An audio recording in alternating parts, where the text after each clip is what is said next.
Felicity from GetYourRockOut here talking to the amazing Rachel Bolan from Skid Row. How are you doing today?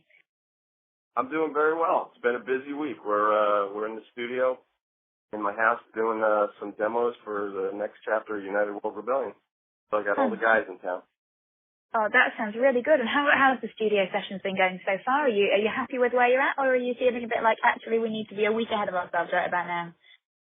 No, it's been going really well. We've been writing a lot, and it's cool when you get in that creative mode and everyone kind of has the same mindset, and the ideas just flowing out before you know it. You have a bunch of tunes on the hard drive. And it's a really good thing. It seems like all the stresses of the world go away whenever you come out with a good song, you know.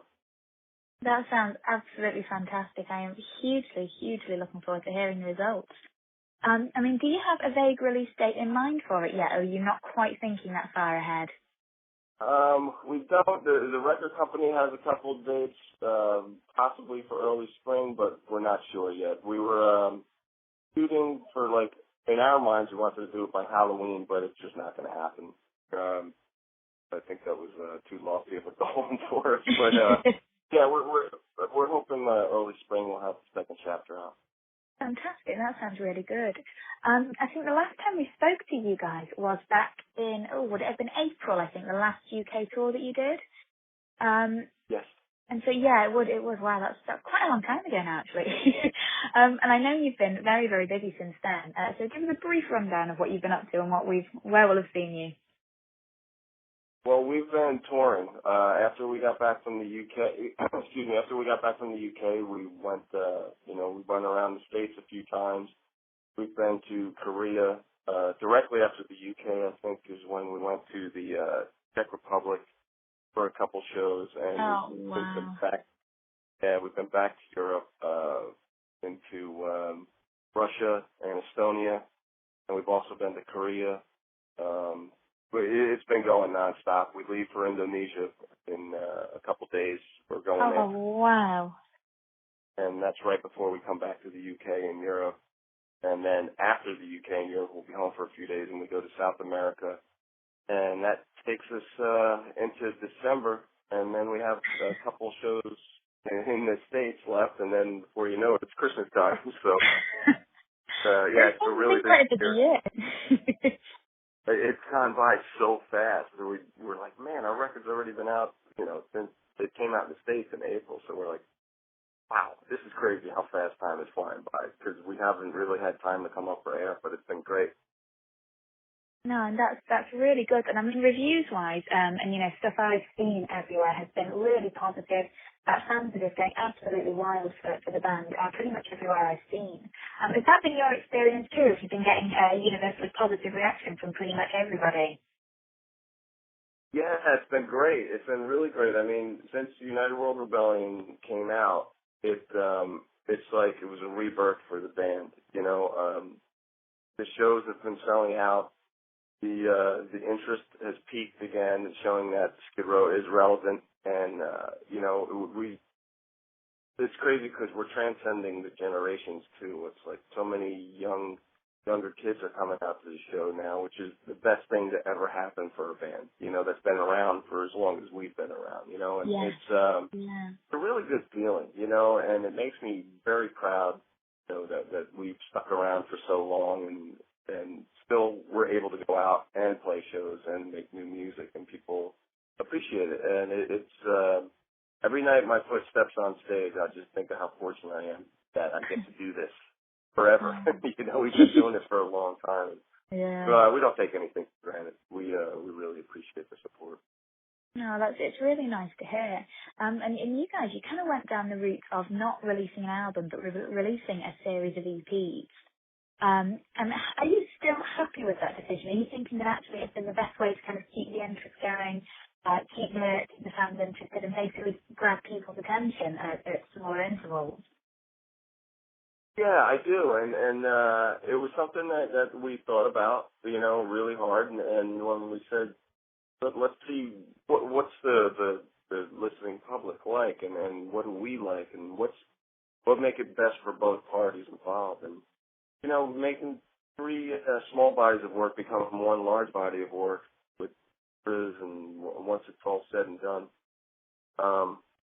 It really, really appealed to us, and the record companies were behind it 100%. And it, in this day and age of information overload, it seemed like the right thing to do. And it's a lot easier from a songwriter standpoint to write 10 songs and pick 5 instead of writing 30 to pick 10. We don't live down the street from each other anymore. Yeah. I've lived in Georgia and Snake lives in Long Island, so it takes some planning for all of us to get together and write. So it seemed like the right thing to do, and we're totally psyched about it because it's keeping our interest peaked as much as it is a Skid Row listener of Skid Row, and it's fun. It makes it fun, and it's a lot less pressure, and it's just a really cool way of doing things, I think. No, that's absolutely great to hear. I mean, do you enjoy the whole writing and recording parts of it, or actually are you generally all kind of wishing that you were back on the road?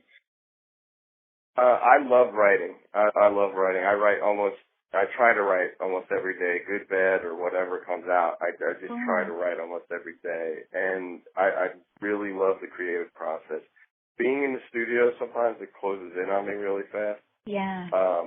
But I'm usually there from beginning to end, no matter who's recording or what. But I love the creative process, like just building something out of an idea just really excites me. It really, really excites me. No, that's great. I mean, I know that the stuff that's been coming out lately, it's just been fantastic. I know it's impossible to kind of compare it to the classics, which everybody really knows and loves.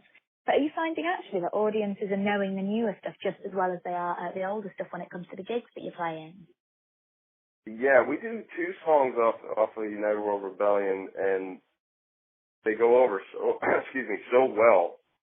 It's like, wow, how many times have they heard this? And then I look and I see people singing the words, and I'm like, all right, they have been listening. They've definitely been listening to it, and we've had a lot of help at satellite radio over here in the States, and a lot of the heavier stations have been playing the stuff. So it's, and just the lyric videos online as well, the people have really gravitated towards them, and it's great. There's so many ways for a band to get their music heard, whether it's heard by, like, on the commercial level or just, like, on an internet level where people just listen to, like I said, the music to the lyric video or download some stuff or listen off our website or whatever.